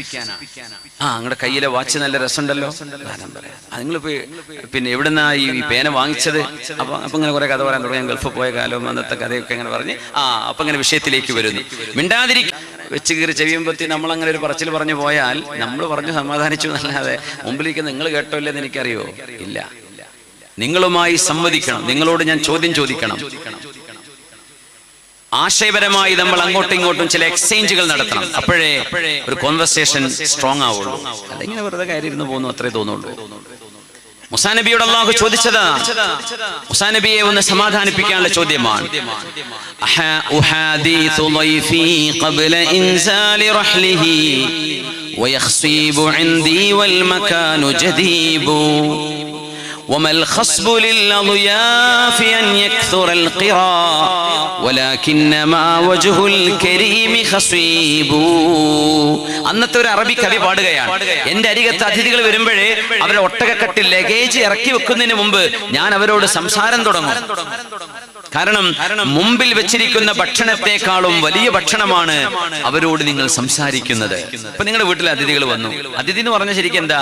ആ തിഥി എന്ന് പറഞ്ഞാൽ സമയം നോക്കാതെ കയറി വരുന്ന ആൾക്കാണ് ഈ അതിഥി എന്ന് പറയാം. അവരാണ് ഈ വെല്ലടിക്കുക. നേരത്തെ ഞാൻ വരുന്നുണ്ട് കേട്ടോ എന്ന് പറഞ്ഞാൽ അതൊക്കെ അപ്പോയിന്റ്മെന്റുകളാണോ? അതിഥി എന്ന് പറയാൻ പറ്റൂല. അതിഥി എന്ന് പറഞ്ഞാൽ സമയം നേരം കാലം നോക്കാണ്ട് വരുന്ന ആൾക്കാണ് മലയാളത്തിൽ അതിഥി എന്ന് പറയാം. അപ്പോ നമ്മളൊന്നും പ്രിപ്പയർഡ് ആയിട്ടുണ്ടാവില്ല. ചിലപ്പോൾ പഠിച്ചോനെ ഈ നേരത്താണ് അവർ വന്നത്, എനിക്ക് പോകാനായല്ലോ, നമ്മൾ ഇറങ്ങാറായല്ലോ, നമ്മൾ വേറെ പല പ്ലാനിങ്ങിലും ആയിരുന്നല്ലോ എന്നൊക്കെ തോന്നും. പക്ഷേ അതിഥികളോട് മാന്യമായി പെരുമാറുന്നത് ഈമാനിന്റെ അടയാളമാണ്. കാരണം എന്താണെന്നറിയോ? നിങ്ങളുടെ പല പണിയും മാറ്റി വെക്കേണ്ടി വരും അതിഥികൾ വരുമ്പോഴേ. കാരണം അവർ വിളിച്ചറിയിക്കാതല്ലേ വരിക. സുബ്ഹാന ജല്ല ജലാലു. അപ്പൊ അദ്ദേഹം പറയാണ്, ഞാൻ അവരോട് സംസാരിക്കും ഭക്ഷണം കൊടുക്കുന്നതിന് മുമ്പ് തന്നെ. ആ സംസാരമാണ് അവർക്ക് ഏറ്റവും ആനന്ദമായി തോന്നുന്നത് എന്റെ ഭക്ഷണത്തെക്കാൾ. റസൂലുള്ളാഹി തങ്ങൾ പറഞ്ഞു, ഇദാ അറഫ അഹദുകും മഖാഹു, നിങ്ങളുടെ കൂട്ടുകാരൻ ആരെയെങ്കിലും നിങ്ങൾ പരിചയപ്പെടുകയാണെങ്കിൽ ഫല്യസ്അൽഹു അൻ ഇസ്മിഹി, അവരുടെ പേര് ചോദിക്കണേ. വനസബിഹി ഫഇന്നഹു വാസിലുൽ മവദ്ദ, എവിടുന്നാ വരുന്നത്, ഏത് നാട്ടുകാരനാണ്, ഏതാണ് തറവാട് എന്നൊക്കെ ചോദിച്ചറിയുന്നത് സ്നേഹം പുതുക്കാനുള്ള കാരണങ്ങളാണ് എന്ന് പുണ്യനബി. ഒരാളെ കാണുമ്പോൾ പേര് ചോദിക്കണം. നമ്മൾ സാധാരണ എന്താണെന്നറിയാം, ട്രെയിനിൽ പരിചയപ്പെടുന്നത് ഭയങ്കര രസമാണ്. ശരിക്കും 3 ദിവസമൊക്കെ യാത്ര ഡൽഹിക്കൊക്കെ പോകുകയാണെങ്കിൽ 2 ദിവസം 2.5 ദിവസം ഇങ്ങനെ മംഗള എക്സ്പ്രസ്സിലോ കേരള എക്സ്പ്രസ്സിലോ ഇരിക്കേണ്ടി വരും അല്ലേ? അപ്പൊ ഡൽഹിയിൽ നിന്നൊക്കെ പോരാണെങ്കിൽ ഇവിടെ എറണാകുളത്തോ ആലുവയിലൊക്കെ ഇറങ്ങുമ്പോൾ നമ്പറൊക്കെ വാങ്ങും. നമ്പർ തരി വിളിക്കുക, ഒരൊറ്റ കുട്ടി വിളിക്കൂല. അവരുടെ നമ്പറൊക്കെ വാങ്ങിച്ച് വലിയ കാര്യത്തിലെ കാര്യം ഇറങ്ങാം. കാരണം 2 ദിവസത്തെ ബന്ധമല്ലേ എന്ന് വിചാരിച്ച് കാര്യമായിട്ടൊന്നും പിന്നെ ആരും വിളിക്കലൊന്നുമില്ല. അതൊക്കെ ഒരു വെറുതെ ഫോർമാലിറ്റിയാണ്. പക്ഷേ അത് വിളിക്കണമെന്നാണ്. യാത്രയിലെ ബന്ധം ഒരു വളരെ നല്ല ബന്ധമാണ്. അത് ഓർക്കാൻ പറ്റും.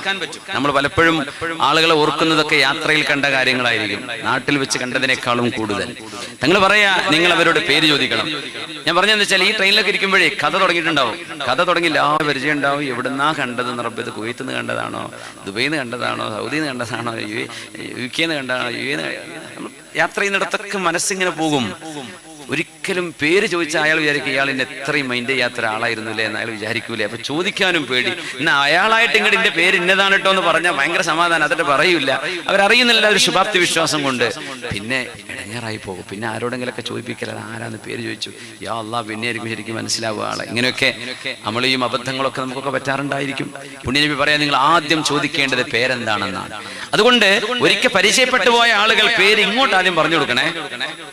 മറക്കാൻ ഇടവരുന്ന ആളുകളൊക്കെ ആണെങ്കിൽ പ്രത്യേകിച്ചും, ഞാൻ ഇന്ന ആളാണ്, ഇന്ന സ്ഥലത്താണ് നമ്മൾ കണ്ടതിട്ട് ഓർമ്മയില്ലേ, അത് ഒരിക്കൽ പറയേണ്ടി വരും. പിന്നെ നമ്മുടെ മെമ്മറിയിലേക്ക് കയറി കളയും. അല്ലാതെ പേര് ചോദിക്കുന്ന മോശമല്ലേ. ഇത്രയൊക്കെ പരിചയപ്പെട്ട് ചിലപ്പോൾ ആ വീട്ടിൽ പോയി ഭക്ഷണം വരെ കഴിച്ചിട്ടുണ്ടാവും. അത് പറയല്ലേ, കണ്ടില്ലേ മനുഷ്യൻ ഭക്ഷണം കഴിച്ച് നിന്ന് പോയിട്ട് പോലും എന്റെ പേര് ഓർമ്മയില്ലാണ്ടായി പോയില്ലേ, നന്ദി കെട്ടവെന്നൊക്കെ വിചാരിച്ചു പോകില്ലേ. പടച്ചവനെ മഹാദല്ലാ. അപ്പോ പേര് ചോദിക്കണം, നിങ്ങൾ പേര് പറഞ്ഞു കൊടുക്കും വേണം. അങ്ങനെയാണ്. ആരാണെന്ന് ഫോണിലൂടെ ചോദിക്കുമ്പോൾ ഞാനാന്ന് പറഞ്ഞ് നിൽക്കാൻ പാടില്ല. ട്രൂ കോളറൊക്കെ ഉള്ള ആളെ പേര് തിരിഞ്ഞേക്കാം. പക്ഷേ ചില ആളുകൾ അതിലും പേര് വെച്ചില്ലെങ്കിലും ബുദ്ധിമുട്ടാവില്ലേ. അപ്പോ നിങ്ങൾ ആരാണ്? ജാബിർ റളിയല്ലാഹു അൻഹു, പുണ്യനബി സ്വല്ലല്ലാഹു അലൈഹി വസല്ലം തങ്ങള് വീട്ടിലിരിക്കുമ്പോ ജാബിർ എന്നവരെ വാതിൽക്കൽ മുട്ടി എന്ന് തങ്ങൾ ചോദിച്ചു, മൻ, ആരാ വന്നത്? അപ്പൊ ജാബിർ ഇബ്നു അബ്ദുല്ലാഹി ഇബ്നു അംർ ഇബ്നുൽ ഹറാം റളിയല്ലാഹു അൻഹുവിന്റെ മോനാണ്. ജാബിർ എന്നവര് നബിയുടെ വളരെ അടുത്ത ശിഷ്യനാണ്. അപ്പൊ ജാബിർ എന്നവര് ആ ബന്ധം കൊണ്ട് പറഞ്ഞു, അത് ഞാനാ നബിയെ. തങ്ങൾക്ക് ഇഷ്ടപ്പെട്ടില്ല. തങ്ങൾ പറഞ്ഞു, വാതിൽ തുറന്നു. അല്ലാമ ഇബ്നുൽ ജൗസി രണ്ട് കാരണങ്ങൾ പറഞ്ഞു. ഒന്ന്, ഞാനാന്ന് പറഞ്ഞാൽ ഞാൻ അത്യാവശ്യം എന്നെയൊക്കെ അങ്ങ് അറിയണ്ടേ, ഞാൻ എന്ന് പറയുമ്പോ അത്ര വലിയ ആളല്ലേ എന്നൊരു തോന്നൽ അതിന്റെ ഉള്ളിലൂടെ ചിലപ്പോൾ വരാൻ സാധ്യതയുണ്ട്. അല്ലെങ്കിൽ ഞാൻ എന്ന് പറയുമ്പോ ഞാൻ ഈ വീട്ടുകാരനല്ലേ, ഒരുപക്ഷെ വീട്ടുകാരനായിരിക്കില്ല, വീട്ടുകാരെ പോലെ ഇടപെടുന്നുണ്ടാകാം, പക്ഷെ വീട്ടുകാരനാണോ? അല്ല. ഇങ്ങനെ രണ്ട് കൺഫ്യൂഷൻ അവിടെ വരുന്നതിന്റെ പേരിലാണ് നിബിധങ്ങൾ അത് വെറുത്തത്. അങ്ങനെ പറയരുത്. ഞാൻ എന്നല്ല മറുപടി. കാണാതെ അപ്പുറത്ത് ഗേറ്റിന്റെ പുറത്ത് ഇത് ഞാൻ ഖദീജയാണ്, ഞാൻ ഫാത്തിമയാണ്, അല്ലെങ്കിൽ ഞാൻ മുഹമ്മദാണ്, ഞാൻ അഷ്റഫാണ്, ഞാൻ നവാസാണ്, പേര് പറയണം. നിബിധങ്ങൾ ചോദിച്ചു, മനിൽ ഖൗം, ആരാണ് നിങ്ങൾ? അവര് പറഞ്ഞു, ഖാലു അൽ മുഅ്മിനൂൻ, ഞങ്ങൾ വിശ്വാസികളാവാൻ വന്നവരാണ്. ഫതബസ്സമ റസൂലുള്ളാഹ്, പുണ്യനബി പുഞ്ചിരിച്ചു സ്വല്ലല്ലാഹു അലൈഹി വസല്ലം. ആളുകൾ ഈ സംഘത്തിലേക്ക് വരുമ്പോൾ ഒരു പ്രത്യേകത ഉണ്ട്. ഒരു നാട്ടിലെ ഏറ്റവും നല്ല ആളുകളെയാണ് ഇവർ കൊണ്ടുവരിക. 80ഓളം ആളുകളുള്ള വലിയൊരു സംഘത്തിൽ 8 ആളുകളാണ് നബിയുടെ മുമ്പിലേക്ക് വന്നത്. അവരെ 80 ആളുകളും പുറത്തു നിൽക്കാൻ 8 ആളുകളാണ് നബിയോട് സംസാരിക്കുന്നത്. ആ 8 പേരിൽ ഒരു കവിയുണ്ട്, ഒരു പ്രഭാഷകനുണ്ട്, ഒരു ചിന്തകനുണ്ട്, അവരിലെ ഏറ്റവും വലിയ ബുദ്ധിജീവിയുണ്ട്, അവരുടെ നേതാവുണ്ട്. ഇങ്ങനെ നേതാക്കന്മാരുടെ ഒരു സംഘമാണ് വരുന്നത്. അപ്പോ ആളുകൾ അങ്ങനെയാണ്. അവർ വസ്ത്രത്തിലും ചിന്തയിലും നന്നാവണം. അബൂ ഹനീഫ റഹ്മത്തുള്ളാഹി അലൈഹിയുടെ ഒരു കുസൃതി കഥ പറയാറുണ്ട്. ഒരാൾ നല്ല കോട്ട കെട്ടിട്ട് ഭയങ്കരമായ ആകാര സൗന്ദര്യമുള്ള വലിയൊരു തലപ്പാവും കെട്ടിയിട്ട് അബൂ ഹനീഫ തങ്ങളുടെ കൂഫയിലെ റൂമിലേക്ക് മഹാനെ കാണാൻ വേണ്ടി വന്നതാണ്. അപ്പോൾ അവിടെ അദ്ദേഹം വന്നവിടെ ഇരുന്നു. അപ്പൊ അബൂ ഹനീഫ തങ്ങൾ കാല് നീട്ടി ഇങ്ങനെ ഇരിക്കുകയാണ്. കാല് പ്രായതുകൊണ്ടും ക്ഷീണം കൊണ്ടും കാലിങ്ങനെ മടക്കി വെച്ചു. വലിയൊരാൾ വന്നിരിക്കും. അയാളിങ്ങനെ വന്ന് വളരെ നല്ല ഗാംഭീര്യമുള്ള ഒരാൾ, സൂട്ടുണ്ടാവില്ല, ഒരു കോട്ടായിരിക്കും. അങ്ങനെ ഇറാഖിലാണ് സംഭവം. അദ്ദേഹം അവിടെ വന്നിരുന്നു. നല്ല ഭംഗിയുള്ള മുഖമുള്ള നല്ലൊരു ഹൈറ്റ് വെയിറ്റ് ഉള്ള നല്ലൊരു മനുഷ്യൻ തലപ്പാവും കെട്ടിയിരിക്കുകയാണ്. അബൂ ഹനീഫ തങ്ങൾ അദ്ദേഹത്തെ വല്ലാണ്ട് ബഹുമാനിച്ചു. കാലൊക്കെ മടക്കി വെച്ചു. ഇയാൾ ആരാണാവോ, എന്താണെന്ന് അറിയില്ലല്ലോ. അങ്ങനെ അവസാനം അബൂ ഹനീഫ തങ്ങൾ ചോദിച്ചു, നിങ്ങൾ എന്തെങ്കിലും ചോദിച്ചു പഠിക്കാൻ വേണ്ടി വന്നതാണോ? ഹൽ ഇൻദക മിൻ മസ്അല, എന്തെങ്കിലും ചോദ്യം ഉണ്ടോ നിങ്ങൾക്ക് എന്ന് ചോദിച്ചു. അദ്ദേഹം പറഞ്ഞു, ആ ചോദ്യമുണ്ട്. എന്താ ചോദിച്ചോളൂ. അപ്പൊ അദ്ദേഹം ചോദിച്ച ചോദ്യം വല്ലാണ്ട് ചെറിയൊരു ചോദ്യമായി പോയി. എപ്പോഴാ നോമ്പ് മുറിക്കേണ്ടത് എന്നാ ചോദിച്ചത്. ഇപ്പൊ പറഞ്ഞു സൂര്യാസ്തമിക്കുമ്പോ. അപ്പൊ സൂര്യൻ അസ്തമിക്കണം നട്ടപ്പാതിരാക്കാണെങ്കിലോ. അപ്പൊ അബൂ ഹനീഫ, ഇനി അബൂ ഹനീഫക്ക് കാല് നീട്ടൽ ജായിസാണ്, ഞാൻ എന്റെ കാല് നീട്ടട്ടെ എന്ന് പറഞ്ഞ് കാല് നീട്ടി വെച്ചു. നിങ്ങൾ ഇങ്ങനെ ബഹുമാനിച്ച് ഞാൻ കാല് മടക്കി വെച്ചിരുന്നു, ഈ മണ്ടത്തരമാണോ ചോദിച്ചത് എന്നാണ് ഇതിനർത്ഥം. നട്ടപ്പാതിരാക്കാണ്, സൂര്യാസ്തമിച്ചിട്ടല്ലേ നട്ടപ്പാതിരാവുള്ളൂ. പക്ഷെ അദ്ദേഹം അങ്ങനെ ഒരു ചോദ്യം ചോദിച്ചു പോയി. അബൂ ഹനീഫ തങ്ങൾ, അബൂ ഹനീഫക്ക് ഇനി കാല് നീട്ടാൻ പറ്റൂ, നീ ഞാൻ നീട്ടട്ടെ എന്ന് പറഞ്ഞു. കണ്ടപ്പം ഭയങ്കര ആളാന്നാ വിചാരിച്ചത്. വായ തുറന്നു നോക്കുമ്പോ ഈ എന്തല്ലാത്ത വർത്താനാണല്ലോ പറഞ്ഞത് എന്ന് അതിനർത്ഥം. അപ്പൊ പല ആളുകളുടെയും മുമ്പിലേക്ക് ചെല്ലുമ്പോൾ വിദ്യാഭ്യാസവും അറിവും, ഒരു മനുഷ്യനെ അലി തങ്ങൾ പറഞ്ഞു, ഒരു മനുഷ്യന്റെ മുമ്പിൽ മിണ്ടാതെന്നാൽ ആ മനുഷ്യനെ എനിക്ക് മനസ്സിലാക്കാൻ ഒരു അര ദിവസം വേണ്ടി വരും. ഒരു മനുഷ്യൻ മിണ്ടാണ്ട് ഇങ്ങനെ നടക്കുന്നു മുമ്പിലൂടെ, അയാൾ ആരാണ്, എന്താണ്, എങ്ങനെയാണ്, അര ദിവസം കൊണ്ട് ഞാൻ പറഞ്ഞുതരാം. പക്ഷെ ഒരു മനുഷ്യൻ സംസാരിക്കുകയാണെങ്കിൽ 1 മിനിറ്റിനകം ഞാൻ അയാളെ അളക്കും, എനിക്ക് അയാളെ മനസ്സിലാക്കാൻ കഴിയും. ഒരു മനുഷ്യൻ സംസാരിച്ചു തുടങ്ങുമ്പോൾ മനസ്സിലാവും അയാളുടെ മെന്റാലിറ്റി എന്താണ്, വിദ്യാഭ്യാസം എന്തുണ്ട്, സംസ്കാരം എന്താ, അറിവെന്താണ്, വായിക്കുന്ന ആളാണോ, ലോകവിവരമുണ്ടോ, ലോജിക്കുണ്ടോ, ഇതൊക്കെ മനസ്സിലാവാൻ ഒരു മനുഷ്യന്റെ സംസാരം മതി. അതുകൊണ്ടാണ് ഈ വഫ്ദുകളൊക്കെ വരുമ്പോ, നിവേദക സംഘങ്ങൾ വരുമ്പോ പുണ്യ നബിയുടെ മുമ്പിലേക്ക്, നബി തങ്ങളുടെ മുമ്പിൽ സംസാരിക്കാൻ കഴിയുന്ന ആളുകളെയാണ് അവർ കൊണ്ടുവന്നിരുന്നത്. ഈ സംഘത്തിൽ ചില ആളുകൾ വളരെ കഴിവുള്ള ആളുകളാണ്. റസൂലുള്ളാഹി സ്വല്ലല്ലാഹു അലൈഹി വസല്ലം തങ്ങളുടെ മുമ്പിൽ അവർ വന്നിരിക്കുകയാണ്. മർഹബൻ ബിൽ ഖൗം, തങ്ങൾ അവരോട് പറഞ്ഞു മർഹബ. എന്താ മർഹബ എന്ന് പറഞ്ഞാൽ? സ്വാഗതം. അത് ഓരോ നാട്ടുകാരും അവരുടെ ഭാഷയിൽ പറയാം. ബോൺഷോ എന്ന് പറയാം, അല്ലെങ്കിൽ ഖുശാംദി, വെൽക്കം, നമുക്ക് അറിയുന്ന ഭാഷയിൽ നമസ്തേ. ഇന്ത്യക്കാരോടൊക്കെ മൊത്തത്തിൽ ഗൾഫ് നാട്ടിലൊക്കെ നമ്മൾ ഇന്ത്യക്കാരാന്ന് അറിഞ്ഞാൽ നോൺ ഇന്ത്യൻസ് എന്ന് പറയും, നമസ്തേ എന്ന് പറയും. നമസ്തേ അവർ പഠിച്ചു വെച്ചൊരു കാര്യമാണത്. ഇന്ത്യക്കാരോട് നമസ്തേ എന്ന് പറഞ്ഞാൽ മതി. നമ്മൾ കേരളക്കാര് നമ്മൾ കൂടുതൽ നമസ്തേ അല്ലെങ്കിൽ നമസ്കാരം എന്നൊക്കെ പറയുന്ന ആ ഒരു അറിവ് അവർക്ക് കിട്ടിയിട്ടുണ്ടായിരിക്കാം. ഏതായിരുന്നാലും തങ്ങൾ പറഞ്ഞു മർഹബൻ ബിൽ ഖൗം ഹയ്യ ഹലാ ബിക്കും. ഇമാം ബുഖാരി റളിയല്ലാഹു അൻഹു അദി ഇബ്നു ഹാത്തിം എന്നവരെ ഉമർ റളിയല്ലാഹു അൻഹുവിന്റെ അരികത്ത് വന്ന സംഭവം ഇമാം ബുഖാരി ഞങ്ങൾ ഉദ്ധരിച്ചിട്ടുണ്ട്. അദി ഇബ്നു ഹാത്തിം, ഹാത്തിം അത്വായിയുടെ മകനാണ്. ഏറ്റവും വലിയ ദാനധർമ്മിഷ്ഠനായിരുന്ന ഒരു മഹാന്റെ മകൻ അദി ഇബ്നു ഹാത്തിം റളിയല്ലാഹു അൻഹു സ്വഹാബിയാണ്. ഹയ്യാകല്ലാഹു മിൻ മഅരിഫ, ഹയ്യാകല്ലാഹു മിൻ മഅരിഫ. അദിയേ, നിങ്ങളെ കണ്ടറിഞ്ഞതിൽ വലിയ സന്തോഷായി കേട്ടോ, സ്വാഗതം സ്വാഗതം എന്ന് മഹാനായ ഉമർ അൽ ഫാറൂഖ് റളിയല്ലാഹു തആല അൻഹു.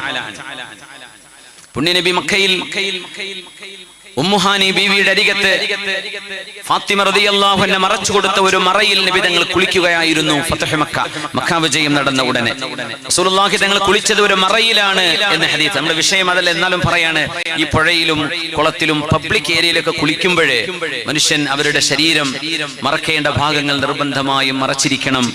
പ്രത്യേകിച്ച് പെണ്ണുങ്ങളൊക്കെ വളരെ മോഡസ്റ്റ് ആയിട്ട് വസ്ത്രം ധരിച്ചുകൊണ്ടേ ഉപയോഗിക്കാവൂ. അങ്ങനെ ഒരു സാഹചര്യമാണ് ഉള്ളതെങ്കിൽ ശരീരം വൃത്തിയായി മറക്കണം എന്ന് നിബിതങ്ങൾ ഒരിക്കലും ആളുകൾ കാണുന്ന അവസ്ഥയിൽ നിബിതങ്ങൾ ഓപ്പൺ എയറിൽ ശരീരം കാണിച്ചു കൊടുത്തുകൊണ്ട് തങ്ങൾ കുളിച്ചില്ല എന്നാണ്. ഫാത്തിമ റളിയല്ലാഹു അൻഹ നബിയുടെ മകൾ, അവർക്കൊരു വസ്ത്രം ഇങ്ങനെ പിടിച്ചു കൊടുത്തു. അതിന്റെ മറവിലാണ് നിബിതങ്ങൾ കുളിച്ചത്. കുളിച്ചുകൊണ്ടിരിക്കുമ്പോ നബിയുടെ അമ്മായി വന്നു, ഉമ്മുഹാനി റളിയല്ലാഹു അൻഹ. തങ്ങൾ ചോദിച്ചു മൻ ഹാദിഹി, ആരാ അവിടെ വന്നത്? പറഞ്ഞു ഉമ്മുഹാനി, അബൂ ത്വാലിബ് എന്നവരുടെ മോളാണ്, നിബിതങ്ങളുടെ അമ്മായിയാണ്. മഹാനായ റസൂലുള്ളാഹി തങ്ങൾ മർഹബൻ ബി ഉമ്മിഹാനി, ഉമ്മുഹാനി നിങ്ങൾക്ക് സ്വാഗതം, മർഹബ. തങ്ങൾ കുളിച്ചുകൊണ്ടിരിക്കുമ്പോൾ അതിന് മറുപടി പറഞ്ഞു എന്ന ഹദീസിലുണ്ട് സല്ലല്ലാഹു അലൈഹി വസല്ലം. അംർ ഇബ്നുൽ ആസ് റളിയല്ലാഹു അൻഹു ഒരു കഥ പറയുന്നുണ്ട്. ഞാൻ അല്ലാഹുവിന്റെ റസൂലിന്റെ മുമ്പിലേക്ക് വരുമ്പോ ഒരു സംഘത്തിലാണ് ഞാൻ വന്നത്. എന്നെ കണ്ടപ്പോ ഹശ്ശ വബശ്ശ ഫീ വജ്ഹി, നബി തങ്ങളുടെ മുഖത്ത് നോക്കി ഒരുപാട് പുഞ്ചിരിച്ചു. അവിടെ നിന്ന് എന്നെ നോക്കി ചിരിച്ചു. എന്നോട് വളരെ ഹൃദയഭേദകമായി നെഞ്ചിലേക്ക് നബി തങ്ങൾ ചേർത്ത് പിടിച്ച പോലെ എനിക്ക് തോന്നി. എന്നിട്ട് പറഞ്ഞു മർഹബൻ ഹയ്യ ഹലാ അഹ്ലൻ വസഹ്ലൻ ബിക് എന്നോട് പറഞ്ഞിരുന്നുവെന്ന് അംർ ഇബ്നുൽ ആസ് റളിയല്ലാഹു. നബിയുടെ പ്രത്യേകത അതാണ്, എല്ലാവരെയും സ്വീകരിക്കും, സ്നേഹത്തോടെ സ്വീകരിക്കും പുണ്യ നബി തങ്ങൾ സല്ലല്ലാഹു അലൈഹി വസല്ലം. അതുകൊണ്ട് പുണ്യ നബി തങ്ങൾ അവരോട് ചോദിക്കുകയാണ് മർഹബൻ ബിൽ ഖൗം ഗൈറ ഖസായ വലാ നദാമാ. നിങ്ങൾ ഇവിടുന്ന് എണീറ്റ് പോകുന്നതോടുകൂടെ നിങ്ങൾക്ക് സങ്കടമോ പരാജയമോ സംഭവിക്കുകയില്ല. അവർ പറഞ്ഞു നബിയെ, ഞങ്ങൾ വന്നത് ഈ യുദ്ധം ഹറാമായ മാസങ്ങളിലെ ഞങ്ങൾക്ക് യാത്ര ചെയ്യാൻ കഴിയൂ. ഞങ്ങൾക്കും അങ്ങേക്കും ഇടയിൽ മുളർ എന്ന് പറയുന്ന ഗോത്രമുണ്ട്. മരുഭൂമിയിൽ എവിടെയോ റിയാദിന്റെ പരിസരങ്ങളിൽ, തിഹാമയുടെ ഭാഗങ്ങളിൽ അവർ ഞങ്ങൾ ആക്രമിക്കാറുണ്ട്. പക്ഷേ യുദ്ധം നിഷിദ്ധമായ 4 മാസങ്ങളിൽ അവർ ഞങ്ങൾ ആക്രമിക്കൂല. അതുകൊണ്ടാണ് ഞങ്ങൾ ഇപ്പോൾ വരാൻ കാരണം. അതുകൊണ്ട് നബിയെ, അങ്ങ് ഞങ്ങൾക്ക് ചില കാര്യങ്ങൾ പറഞ്ഞു തരണം. അല്ലാഹുവിന്റെ റസൂൽ സ്വല്ലല്ലാഹു അലൈഹി വസല്ലം തങ്ങൾ അവർക്ക് പഠിപ്പിക്കാൻ പോവുകയാണ്. അവരുടെ മുമ്പിൽ വന്ന പ്രമാണിമാർ റസൂലുള്ളാഹി തങ്ങൾ അവരുടെ മുമ്പിൽ അവരുടെ കൂടെയുള്ള ഖൈസ് ഇബ്നു ആസിമുൽ മിൻഖരിയെ നോക്കിയിട്ട് നബി തങ്ങൾ പറഞ്ഞു അൻത ഹലീമുൽ അറബ് അൻത സയ്യിദു അഹ്ലിൽ വബർ. ഖൈസ് ഇബ്നു ആസിം അൽ മിൻഖരി നല്ല ക്ഷമാലുവായിരുന്നു, ബുദ്ധിജീവിയാണ്, അറബ് ലോകം കണ്ട ഏറ്റവും നല്ല ക്ഷമാശീലൻ. അൻത ഹലീമുൽ അറബ്, അറബികളിലെ ബുദ്ധിമാനിയാണ് നിങ്ങളെന്ന് ഖൈസ് ഇബ്നു ആസിമുൽ മിൻഖരിയെ നബി തങ്ങൾ പറഞ്ഞു. അൻത സയ്യിദു അഹ്ലിൽ വബർ, നിങ്ങൾ നാടൻ പ്രദേശത്തുകാരുടെ നേതാവാണ്. ഒരു ഗ്രാമീണരാണ്, സിറ്റിക്കാരല്ല. ഖൈസ് ഇബ്നു ആസിം റളിയല്ലാഹു തആല അൻഹു പിന്നെ മുസ്ലിമായിട്ടാണ് പോകുന്നത്. ഖൈസ് ഇബ്നു ആസിം പുണ്യ നബിയെ നബിയെ കാണാൻ വേണ്ടി വരുമ്പോ അദ്ദേഹം നാട്ടുകാരോട് പറഞ്ഞു, നിങ്ങളിൽ ഏറ്റവും നല്ല കവി ആരാണ്? നല്ല കവി വേണം നമുക്ക്. പറഞ്ഞു സുബ്രഖാൻ ഇബ്നു ബദർ. സുബ്രഖാൻ എവിടെ? സുബ്രഖാൻ ഞങ്ങളുടെ കൂടെ നീ മദീനത്തേക്ക് വരണം. പിന്നെ പറഞ്ഞു അഅ്തൂനി അശ്ജഅ റജുലിൻ മിൻകും, നിങ്ങളുടെ നാട്ടിൽ ഏറ്റവും നല്ല ധീരനാരാണ്? പറഞ്ഞു ഉതാരിദ് ഇബ്നു ഹാജിം. വാ ഉതാരിദ് ഇവിടേക്ക് മാറി നിൽക്ക്. നിങ്ങളിൽ ഏറ്റവും നല്ല പ്രഭാഷകനാരാണ്? അംർ ഇബ്നുൽ അഹ്തം. ഇങ്ങോട്ട് മാറി നിൽക്ക്. അദ്ദേഹം പറഞ്ഞു അന ഹലീമുൽ അറബ്, അറബികളിലെ ഏറ്റവും നല്ല ബുദ്ധിമാന് ഞാനാണെന്നാണ് നിങ്ങളൊക്കെ പറയാറുള്ളത്. ഞാനും ഈ യാത്രയിൽ നിങ്ങളുടെ കൂടെ പോരുകയാണ്. അപ്പൊ നോക്കുമ്പോൾ 6-7 ആളുകളുണ്ട്. അവരേറ്റവും നല്ല വസ്ത്രം വാങ്ങിച്ചു. 80 ഒട്ടകങ്ങൾ കൊടുത്ത് കിസ്റയുടെ കൊട്ടാരത്തിൽ ജോലി ചെയ്യുന്ന ആളുകളുടെ കുപ്പായങ്ങൾ 80 ഒട്ടകങ്ങൾ വിറ്റിട്ടാണ് അവർ വാങ്ങിച്ചത്. എന്നിട്ടാണ് നബിയുടെ മുമ്പിലേക്ക് വരുന്നത്. അവർക്കപ്പോൾ ഇസ്ലാം അറിയില്ല. വിചാരിച്ച നല്ല കുപ്പായ കൊട്ടാലും മുസ്ലിം ആവാൻ പറ്റുള്ളൂ. അങ്ങനെയൊന്നുമില്ല.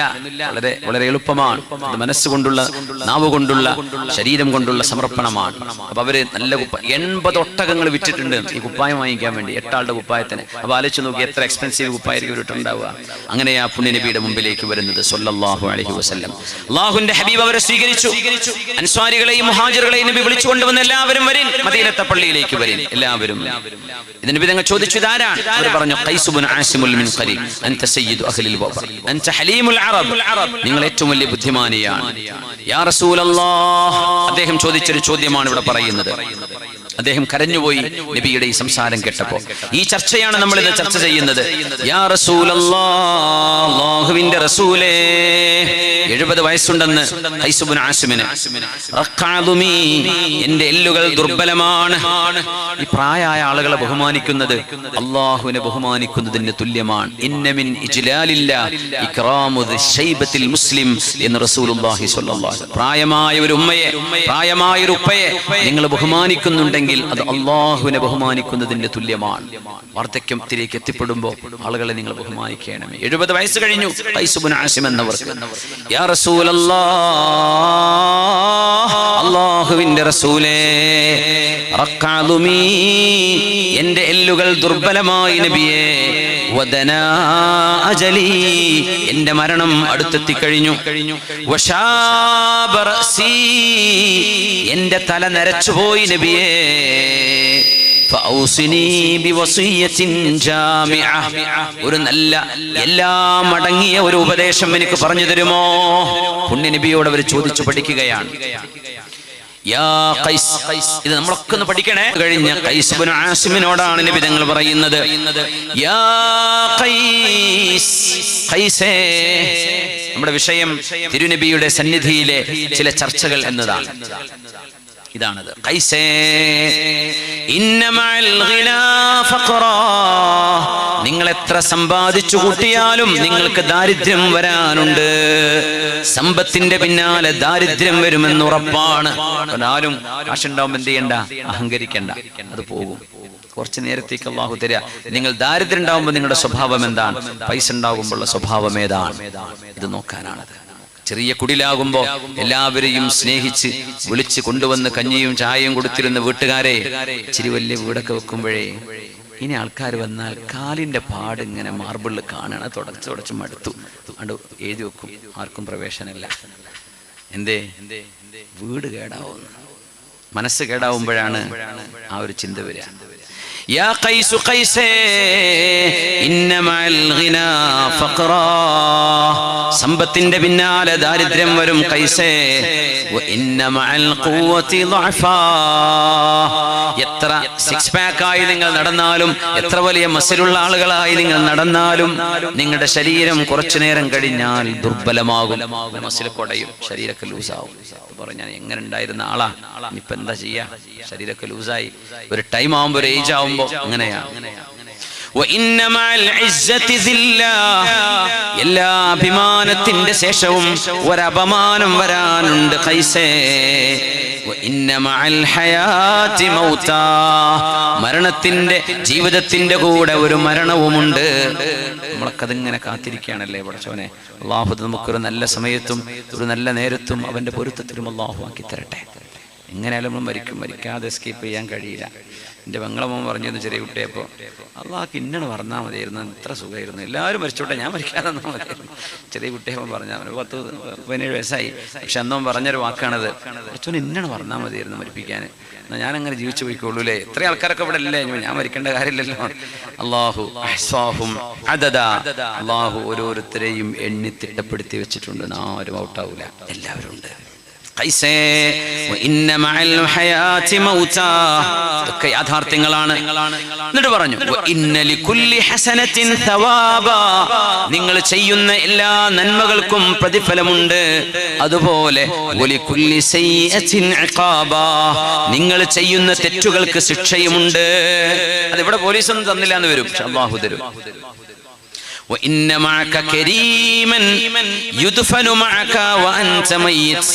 നിങ്ങൾ മരിച്ചു കിടക്കുമ്പോൾ നിങ്ങളുടെ കൂടെ വന്ന് കിടക്കുന്ന ഒരു മാന്യനുണ്ട്. ഖൈസേ, ഒരു മാന്യദേഹം നിങ്ങളുടെ കൂടെ വന്ന് കിടക്കും ഖബറിൽ. അങ്ങനെയുണ്ടോ? അതാരാ?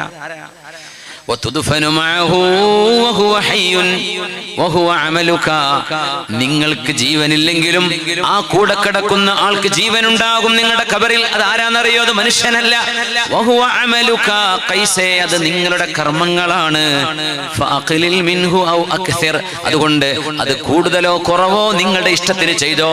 നന്മകളാണെങ്കിൽ ആ നന്മകൾ നിന്റെ കൂടെ ഖബറിലുണ്ട്, തിന്മകളാണെങ്കിൽ ആ തിന്മകൾ നിന്റെ കൂടെയുണ്ട്. അതുകൊണ്ട് 70 കഴിഞ്ഞ ഖൈസ്, നിങ്ങൾക്കിനി നന്നാവാൻ ഇനിയും സമയമുണ്ട്. പുണ്യനബിതങ്ങളുടെ വാക്കുകൾ കേട്ടിട്ട് ഖൈസ് ഇബ്നു ആസിം എന്ന അറബികളുടെ ബുദ്ധിജീവി പൊട്ടി പൊട്ടി കരഞ്ഞുപോയി. ഇങ്ങനെ അർത്ഥവത്തായ ചില വചനങ്ങൾ ആരുമേ അവരോട് മുമ്പാരും പറഞ്ഞു കൊടുത്തിട്ടില്ല. ഇതൊരു യാഥാർത്ഥ്യമാണ്. ഇത് പഠിപ്പിക്കലാണ് പ്രവാചകത്വത്തിന്റെ ലക്ഷ്യം. അല്ലാഹുവിന്റെ റസൂലിനോട് നബിതങ്ങളുടെ മുമ്പിൽ ഇസ്ലാം സ്വീകരിക്കാൻ വന്ന ഖൈസ് ഇബ്നു ആസിം കരഞ്ഞുപോയി. ദാരിദ്ര്യമുണ്ട്, സമ്പത്തിന്റെ കൂടെ ദുർബലത വരാനുണ്ട്, ശക്തിയുടെ കൂടെ അഭിമാനത്തിന്റെ പിറകെ അപമാനം വരാം, മരണം വരുന്നുണ്ട് ജീവിതത്തിന്റെ പിറകെ. എല്ലാ നന്മകൾക്കും കൂലിയുണ്ട്, എല്ലാ തിന്മകൾക്കും ശിക്ഷയുണ്ട്.